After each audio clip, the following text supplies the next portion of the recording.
Hermano, yo les ruego por favor que vayan en sus Biblias al Evangelio de Lucas. Lucas capítulo 23, y vamos a leer los versículos 39 al 43. Dice así la palabra del Señor: y uno de los malhechores que estaban colgados allí le lanzaba insultos diciendo: ¿no eres tú el Cristo? Sálvate a ti mismo y a nosotros. Pero el otro le contestó y reprendiendo le dijo: ¿ni siquiera temes tú a Dios, a pesar de que estás bajo la misma condena? Y nosotros, a la verdad, justamente porque recibimos lo que merecemos por nuestros hechos, pero este nada malo ha hecho. Y decía Jesús: acuérdate de mí cuando vengas en tu reino. Entonces él le dijo: en verdad te digo, hoy estarás conmigo en el paraíso. En diciembre del año 1849, el escritor ruso Fyodor Dostoyevsky fue arrestado y acusado de participar en actividades políticas subversivas en contra del régimen del zar, que en ese tiempo era Nicolás I. Fue condenado a muerte por un pelotón de fusilamiento junto con otros prisioneros, pero justo antes de ser fusilado, su ejecución fue suspendida por orden del zar, que decidió indultar a Dostoyevsky, aunque fue condenado a trabajos forzados en Siberia, y fue una condena bastante dura. Después de cumplir su condena fue que Dostoyevsky escribió algunas de las obras más influyentes de la literatura universal: Crimen y Castigo, Los hermanos Karamazov, El idiota, El jugador. El mundo se habría perdido de algunas de las novelas más extraordinarias de la literatura si el zar de Rusia no hubiese indultado a Dostoyevsky a punto de ser ejecutado. Bueno, mis hermanos, el mundo habría perdido mucho más si Lucas no hubiera incluido en su evangelio este relato de la inesperada conversión de uno de los ladrones que estaba crucificado al lado de Jesús, y el perdón absoluto que recibió en ese momento de todos sus pecados. No fue un mero indulto lo que este hombre recibió, fue el don de la vida eterna, fue el perdón absoluto de todos sus pecados. Esta es una de las historias más conmovedoras, más esperanzadoras de la Biblia, porque es una historia que nos recuerda que la gracia de Dios no tiene límites. La gracia de Dios no tiene límites para alcanzar a un pecador, para transformarlo en creyente y llevarlo al paraíso. Tanto Mateo como Marcos mencionan en sus evangelios respectivos el hecho de que Jesús fue crucificado entre dos ladrones, pero solo Lucas nos dice que uno de ellos se convirtió.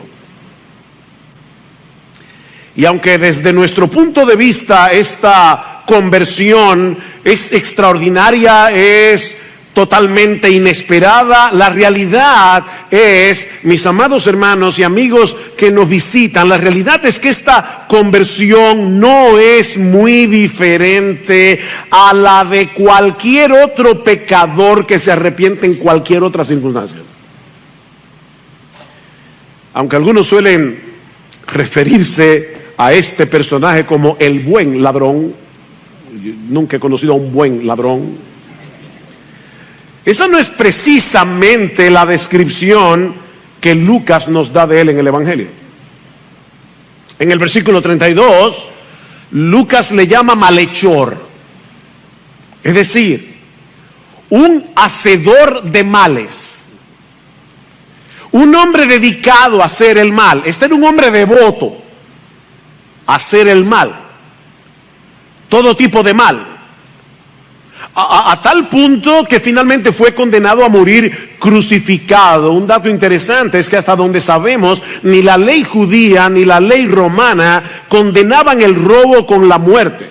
Por lo que podemos suponer que además de ladrón, este hombre había cometido otros delitos de mayor gravedad, similares tal vez a los de Barrabás, el hombre que fue sustituido por Jesús, que aparte de ser ladrón, se nos dice en el Evangelio que era un sedicioso y que era un homicida. Nosotros sabemos, porque lo dice Jesús, que el ladrón no viene sino para matar y para destruir. No hay un buen ladrón. De hecho, en un momento dado vemos en el relato que él mismo tuvo que reconocer que su condena había sido justa. Y voy a leer de la Reina Valera. Dice: nosotros a la verdad justamente padecemos porque recibimos lo que merecieron nuestros hechos. Este hombre no se estaba defendiendo. Él sabía lo que había hecho. Él sabía que su estilo de vida lo habían llevado a esa cruz. Por otra parte, también sabemos de él que había sido un blasfemo endurecido, sin afecto natural. En el texto que leímos al principio de este servicio, en Mateo capítulo 27, versículo 44, se nos dice que al principio de la crucifixión los dos ladrones estaban insultando a Jesús, igual que todo el mundo. Ninguno de los dos ladrones era mejor que el otro.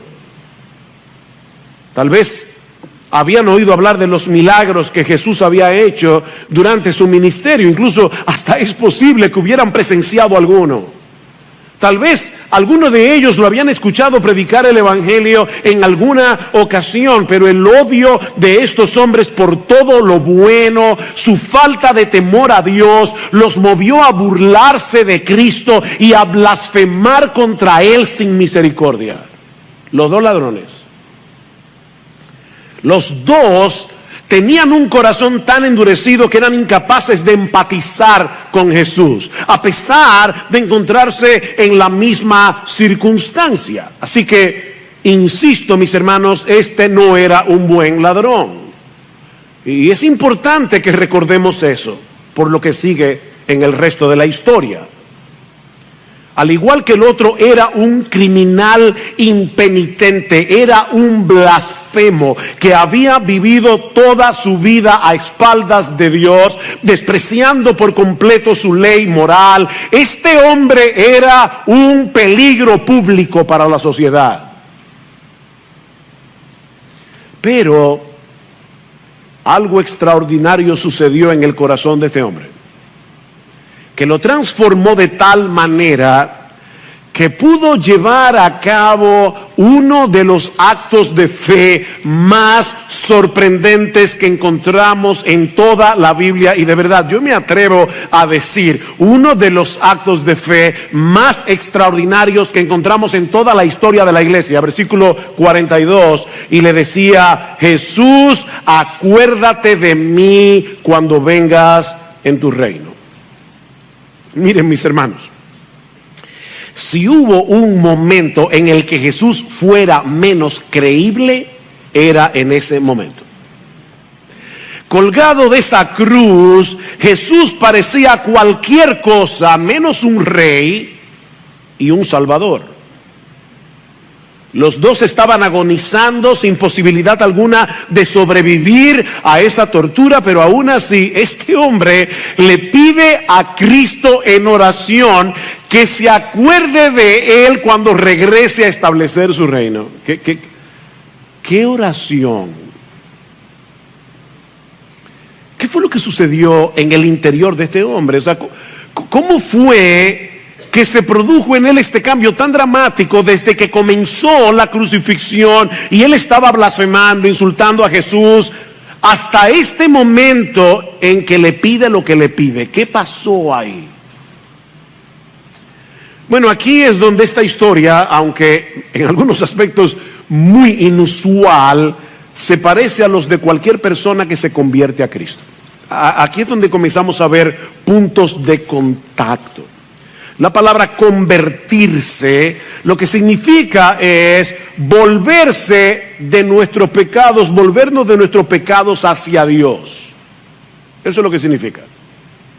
Y cada vez que un pecador se convierte, eso ocurre por el poder del Espíritu Santo obrando en nuestra mente y en nuestro corazón por medio de la verdad de la palabra de Dios. Cada vez que Dios transforma a un incrédulo en creyente, es por medio de su verdad, obrando en la mente y en el corazón por el poder del Espíritu Santo. Dice en Santiago 1:18, Él de su voluntad nos hizo nacer por la palabra de verdad. ¿Quién tomó la iniciativa? Dios. Él de su voluntad. ¿Qué hizo? Nos hizo nacer de nuevo. ¿Y cómo? Por la palabra de verdad. Y en 1 de Pedro capítulo 1 versículo 23, Pedro dice prácticamente lo mismo, que fuimos renacidos, es decir, Dios produjo en nosotros el nuevo nacimiento. Fíjense que es una voz pasiva. Nosotros no hicimos nada para nacer de nuevo, así como tú no hiciste nada para que tus padres te parieran, para que tus padres te concibieran. Nosotros no hicimos absolutamente nada para nacer de nuevo. Dios nos parió otra vez. ¿Y cómo lo hizo? Dice Pedro, no de simiente corruptible, sino de incorruptible por la palabra de Dios que vive y permanece para siempre. Dios usó su palabra, su verdad, para transformar el corazón de este hombre y hacerle entender por lo menos dos cosas. Dos cosas, mi amigo que estás aquí en esta mañana, que tú necesitas entender si tú quieres ser salvo. En primer lugar, ¿cuál era su verdadera condición delante de Dios? Noten una vez más sus palabras en el versículo 40, pero el otro le contestó y reprendiendo le dijo, ¿ni siquiera temes tú a Dios a pesar de estar bajo la misma condena? ¿Ni aún le temes tú a Dios?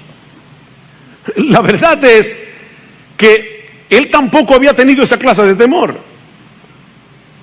Pero Dios hizo una obra, sus ojos han sido abiertos, su conciencia ha sido despertada a la realidad de la justicia de Dios y del juicio venidero. ¿Cómo es posible que sigas insultando a Jesús?, le dice este hombre al otro. Él está muriendo en total inocencia, pero tú y yo somos culpables, tú y yo merecemos estar en esta cruz, tú y yo merecemos la ira justa de Dios. De repente este hombre comprendió el enorme peligro en el que estaba. Es por eso que noten que su oración no tiene absolutamente nada que ver con el presente. Él no le pidió al Señor como el otro, sálvate a ti mismo y a nosotros. Ni siquiera le pidió, Señor Jesús, por favor, alivia este martirio, que acabe rápido. No, él estaba mirando más allá, él estaba mirando al otro lado de la muerte, y por ello le pide a Jesús que se acuerde de él cuando venga a implantar su reino. Mi amigo, nadie puede ser salvo hasta que se vea a sí mismo como un pecador condenado. Dice Jesús, los sanos no tienen necesidad de médicos, son los enfermos. Nadie hace una cita médica para decirle al doctor en la consulta, doctor, yo vine solamente para decirle que me siento súper bien. No, los sanos no tienen necesidad de médico, son los enfermos. Y déjame decirte algo, mi amigo, tú no tienes que haber cometido los mismos delitos de este hombre para estar en esa misma condición.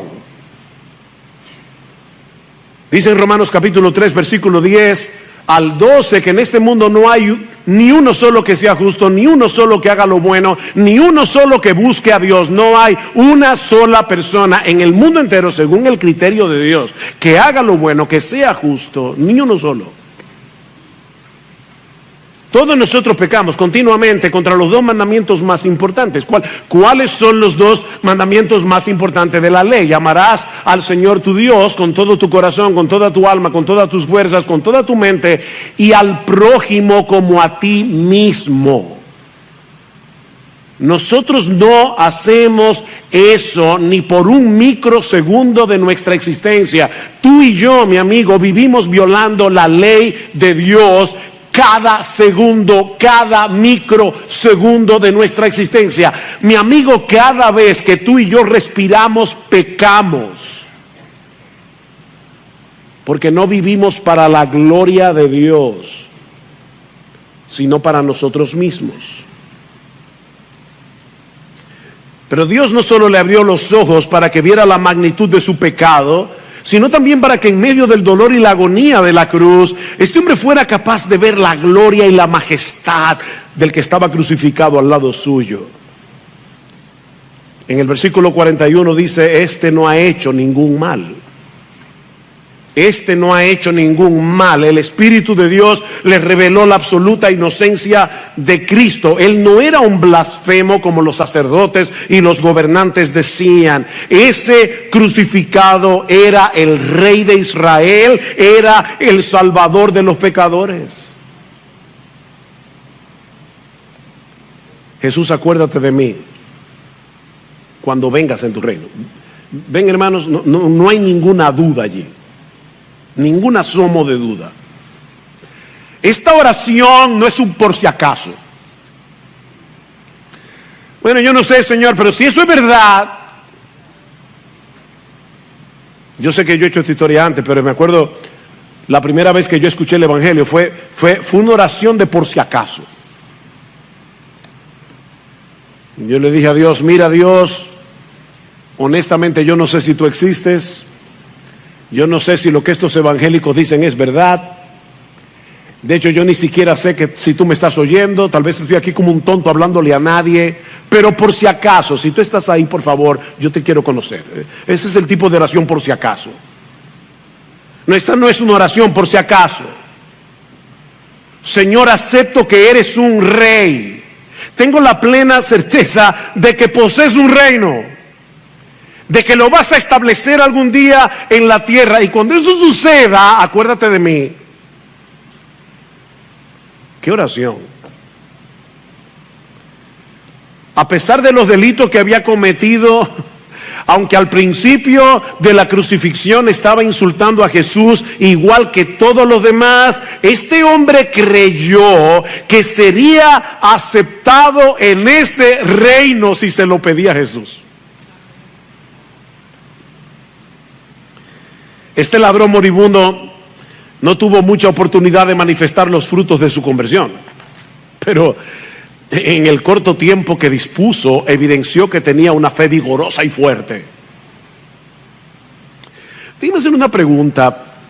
Pensemos por un momento en dos nadadores. El primero ha podido permanecer a flote durante 20 minutos en medio de un mar embravecido, en medio de un mar en tempestad. El otro nadador ha podido permanecer a flote por 3 horas nadando en su piscina. ¿Cuál de los dos es un nadador más vigoroso? No el que duró 3 horas, sino el que duró 20 minutos en un mar en tempestad. Bueno, la fe de este hombre le permitió mantenerse a flote, confiando en Jesús, en medio de una horrible agonía, con la muerte mirándolo a la cara. Ahora, recuerden lo que yo decía hace un momento, que siempre que una persona se convierte, siempre es por medio de la verdad de Dios, obrando en su mente y en su corazón por el poder del Espíritu Santo. La pregunta del millón aquí es: ¿de dónde derivó este ladrón las verdades que él necesitó para poner su fe en Cristo en ese momento? ¿Alguien fue con una Biblia a predicarle? ¿Qué pasó ahí? Bueno, si nos ceñimos al relato bíblico, veremos que el Espíritu Santo abrió su entendimiento por medio de las cosas que este hombre vio y escuchó en aquel día, comenzando con el testimonio del mismo Cristo. El Señor había sido burlado, masacrado a golpes durante casi toda la noche. Lo habían coronado de espinas y, como leímos al principio de este servicio, le golpearon después con una caña para que las espinas se le clavaran en la sien con más profundidad. Cuando Cristo llegó a la cruz era una masa de sangre. Y aún después de haberle crucificado, lo seguían maltratando, lo seguían insultando. Y no olviden que el ladrón estaba ahí. Y podemos suponer que este malhechor estaba contemplando atentamente la reacción de Jesús. Ante toda esa avalancha de odio, ante toda esa avalancha de crueldad, de desprecio que se había volcado contra él. Noten el versículo 28, dice en el 27 que le seguía una gran multitud del pueblo y de mujeres que lloraban y se lamentaban por él. Pero Jesús, volviéndose a ellas, dijo: hijas de Jerusalén, y tiene que haber sido en voz alta. Probablemente el ladrón lo escuchó: no lloréis por mí, llorad más bien por vosotras mismas y por vuestros hijos. En ese momento de agonía, Jesús está preocupado por el futuro de su nación. Si en el árbol verde, dice él, hacen estas cosas, ¿qué no harán en el seco? Y luego en el versículo 33 dice: y cuando llegaron al lugar llamado la Calavera, crucificaron allí a Jesús y a los malhechores, uno a la derecha y otro a la izquierda. Y Jesús decía, y el verbo allí implica algo repetitivo. Jesús decía y decía y decía: Padre, perdónalos, Padre, perdónalos, porque no saben lo que hacen. Y el ladrón estaba oyendo.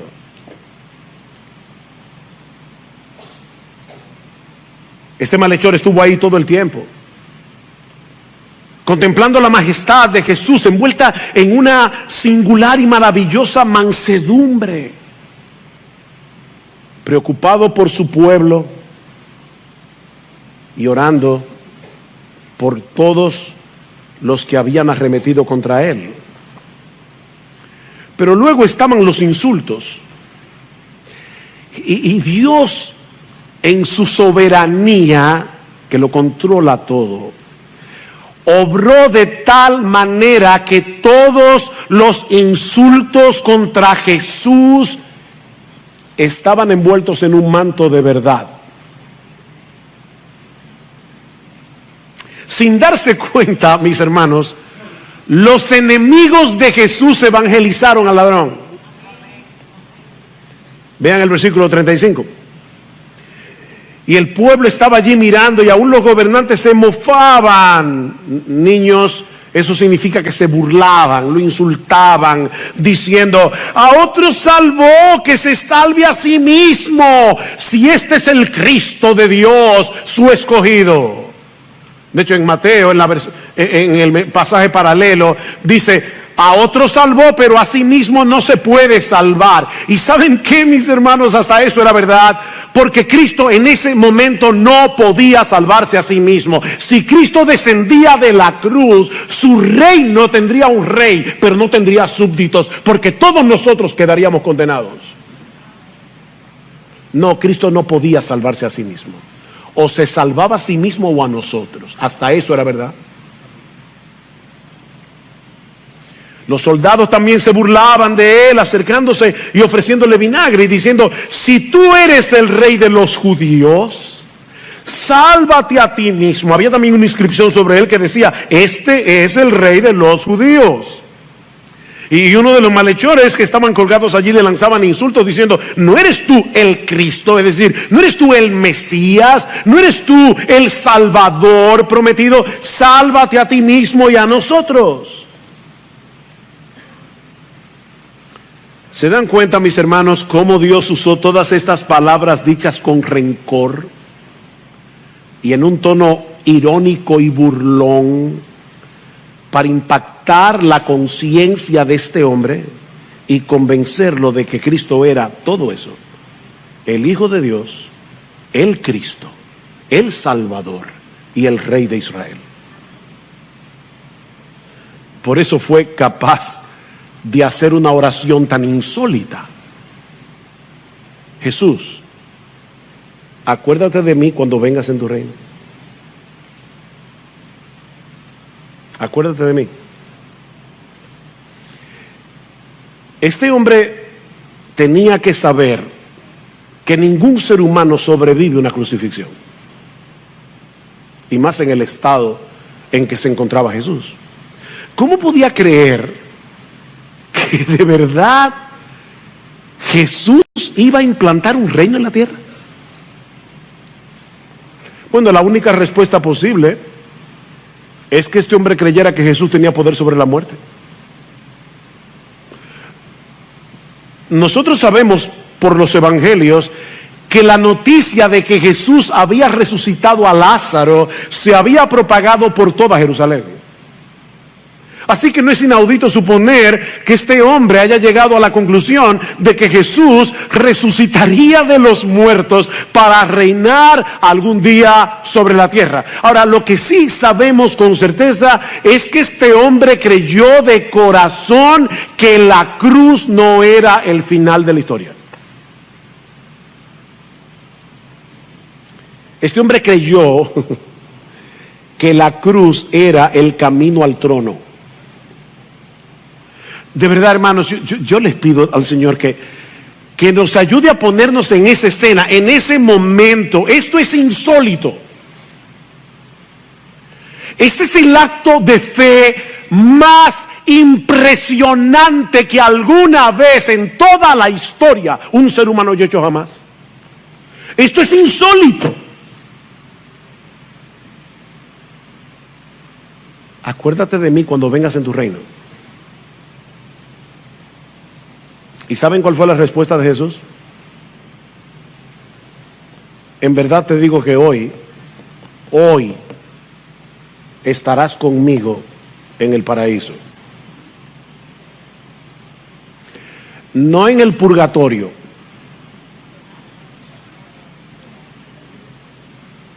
No durmiendo en la tumba, como creen algunos en el día de hoy. Hoy. No en un futuro distante, quién sabe cuándo. Mis hermanos, cuando el corazón de este criminal blasfemo dejó de latir, él abrió sus ojos en la gloria. Porque el Salvador de los pecadores estaba al lado suyo pagando su deuda.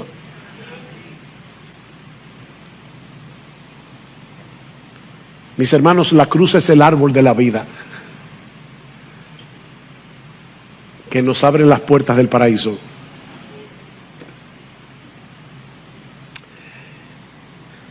¿Qué aprendemos de esta historia?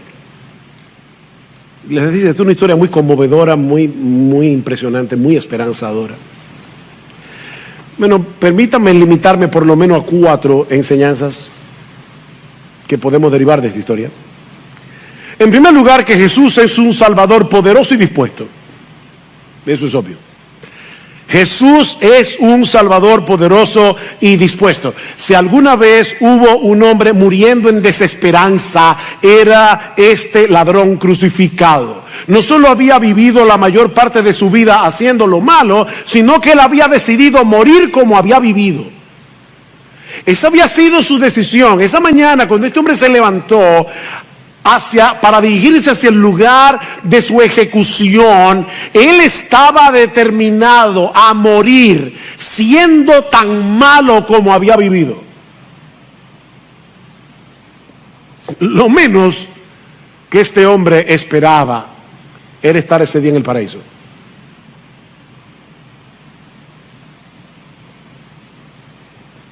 Ya lo hemos dicho, el mismo día de su ejecución seguía siendo un blasfemo endurecido.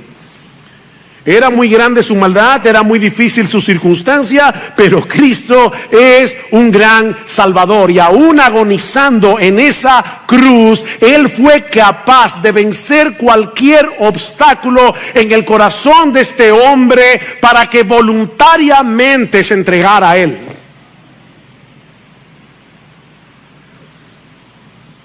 Mira, mi amigo, yo no sé qué puede estar impidiendo que tú vengas a Cristo en arrepentimiento y fe, pero déjame decirte algo. Si Cristo pudo salvar a este hombre cuando estaba colgado de una cruz, ¿cuánto más ahora que resucitó de los muertos y está sentado a la diestra del Padre? Pídele que te salve.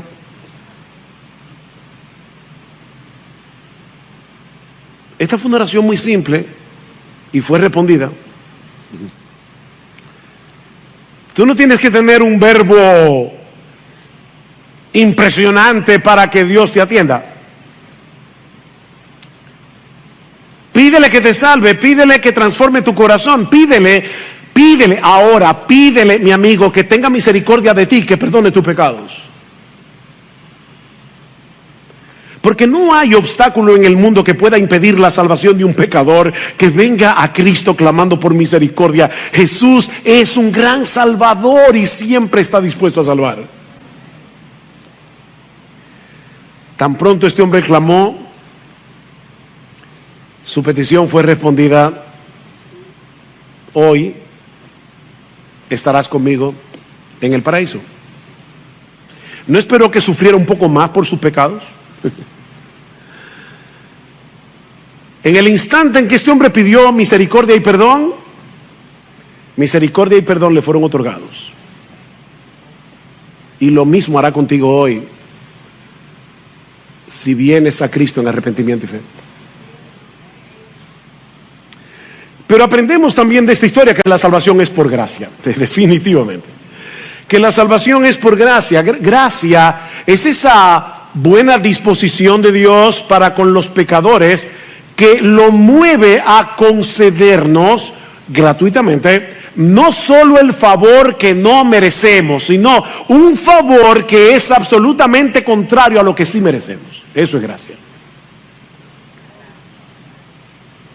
Pablo dice en Efesios capítulo 2, versículos 8 al 9, texto muy conocido, que la salvación es por gracia, por medio de la fe, no por obras, para que nadie se gloríe.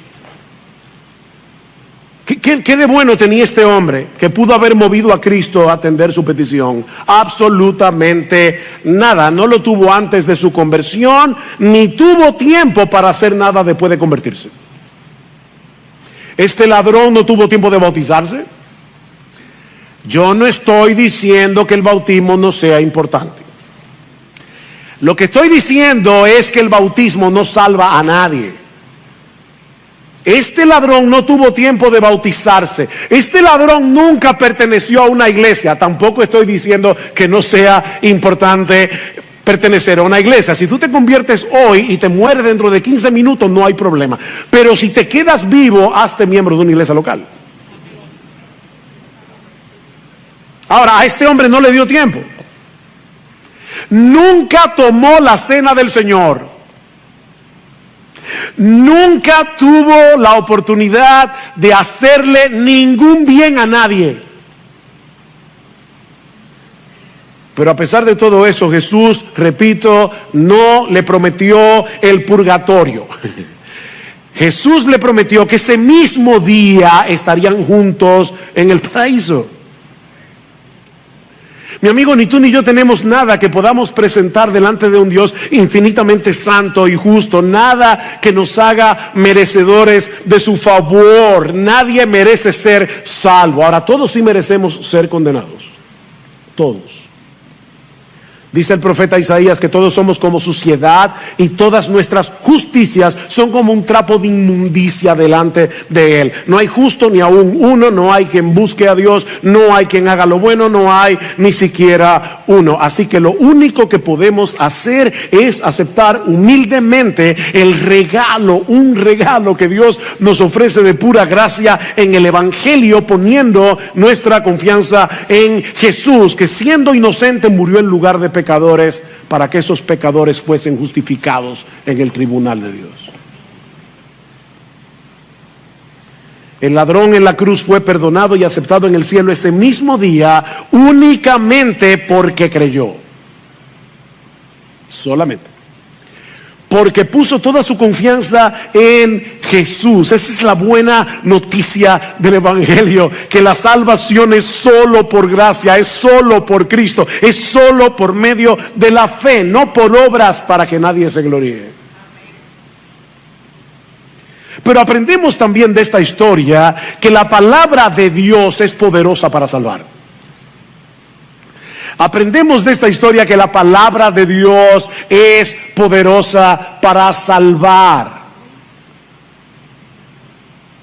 Pensaba antes de venir a la iglesia y le orábamos al Señor, mi esposa y yo, no solamente por este predicador, sino también por toda la iglesia. Señor, ayúdanos a creer que es verdad lo que tú dices. Y tú dices en tu palabra que ella es potente y es poderosa para salvar, para traer personas de la muerte a la vida, para abrir los ojos de los ciegos. La palabra de Dios es poderosa, mis hermanos. Este hombre solo recibió unas pocas migajas del Evangelio, presentadas en una manera totalmente inapropiada y en la circunstancia más inadecuada.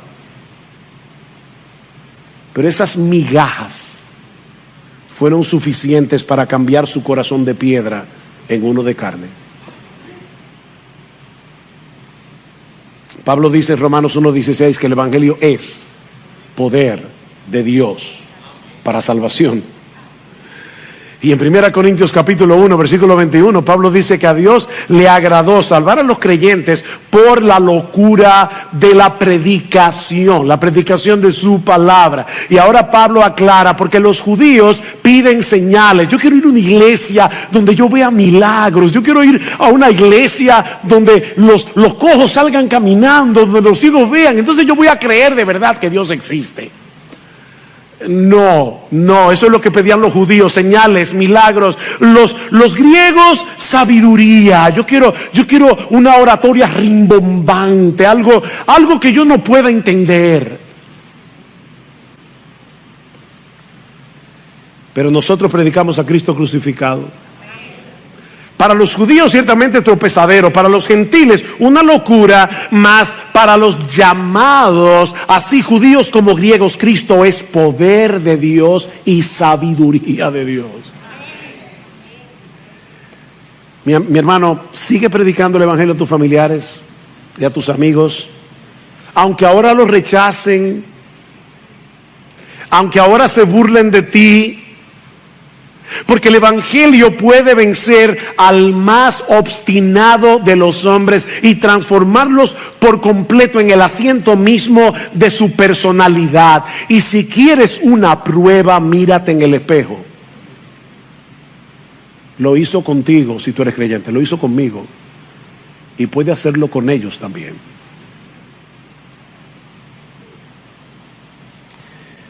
Pero esta historia nos enseña también que la esperanza del creyente es estar con Cristo en el paraíso por toda la eternidad. Esa es la esperanza, estar con Cristo en el paraíso. Yo me imagino que ese día de la crucifixión de Jesús, habían personas observando la escena a quien este ladrón le había robado. Y estaban allí diciendo: qué bueno, por fin se hizo justicia. La promesa del Señor tiene que haber sido escandalosa para esa gente. Hoy estarás conmigo en el paraíso. ¿Se dieron cuenta que lo grandioso de esta promesa no está en la palabra paraíso, sino en el pronombre conmigo?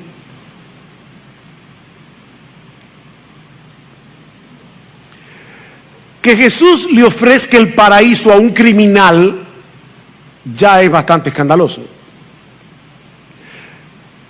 Pero que colgado de una cruz se atreva a decir que el paraíso es el paraíso porque Él va a estar ahí, es el colmo de los colmos. a menos que Él fuera quien Él decía ser. La segunda persona de la Trinidad que se hizo hombre para venir a salvarnos muriendo por nosotros en una cruz.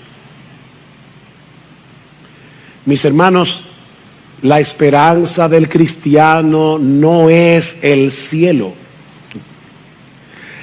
La esperanza del cristiano es Jesús, que está en el cielo. Por eso Pablo dice en Filipenses, nuestra esperanza está en los cielos. No es el cielo, está en los cielos. Partir y estar con Cristo, esa es nuestra esperanza. Partir y estar con Cristo.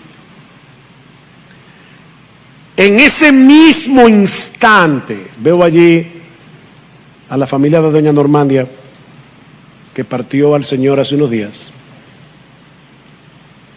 Ella no está dormida, su alma está en la gloria. El mismo día que murió. Pablo dice claramente en 2 Corintios capítulo 5, versículos 6 al 8, hay solo dos opciones. O yo estoy presente en el cuerpo y ausente del Señor, hablando de Cristo en su naturaleza humana, cuyo cuerpo humano está en el cielo. Dice, o estoy presente en el cuerpo y ausente de Cristo, o estoy ausente del cuerpo y presente con Cristo. Solo dos opciones. Es partir y estar con Cristo. Mis hermanos, esa es la bendita esperanza que Cristo compró para los suyos al precio de su sangre. Y sabes que, mi amigo, esa puede ser tu esperanza hoy si te arrepientes y crees. Ahora no es demasiado tarde, pero puede serlo mañana. De hecho, es probable que Dios haya dejado esta historia en su palabra, entre otras cosas, para librarnos de la desesperación por un lado, o de la locura de posponer el arrepentimiento por el otro. De la desesperación, porque en un momento tan difícil como este, y estando al borde de la muerte, este hombre encontró la salvación. ¿Qué pecador puede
desesperar. No importa la vida que haya vivido, ¿qué pecador puede desesperar al leer que este ladrón se convirtió suspendido en una cruz y en el mismo dintel de las puertas del infierno? Pero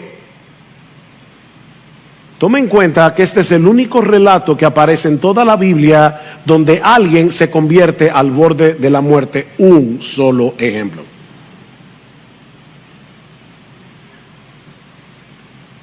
Jóvenes, ¿ustedes creen que tienen toda la vida por delante?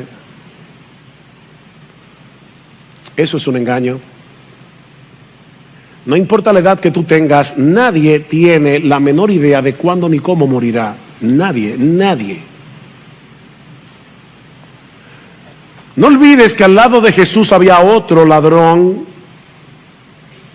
que murió en la misma dureza y en la misma impiedad en lo que había vivido. Porque sabes que generalmente los hombres mueren como viven.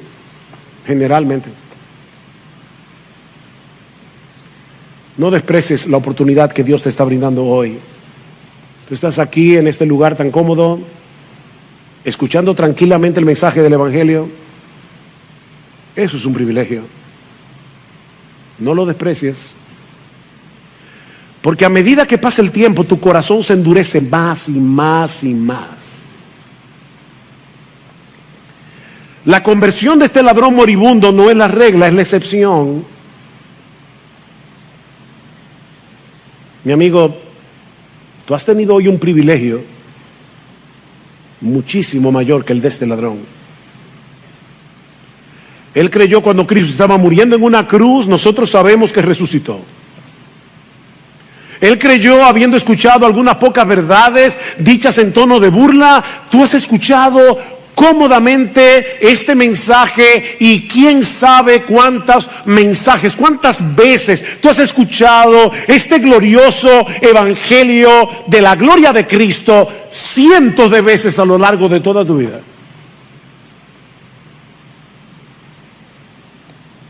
¿Sabes una cosa? En el día del juicio, la fe de este ladrón moribundo añadirá más peso a tu condenación si mueres en tus pecados y en la dureza de tu corazón. Este ladrón testificará contra ti. Pero Cristo sigue siendo un gran Salvador. Él continúa salvando pecadores por medio de la fe y el arrepentimiento. Dice la Escritura que Él no echará fuera a nadie que venga a Él. Nadie, a una sola persona. Nadie llegará al infierno diciendo yo toqué y nadie me abrió. No.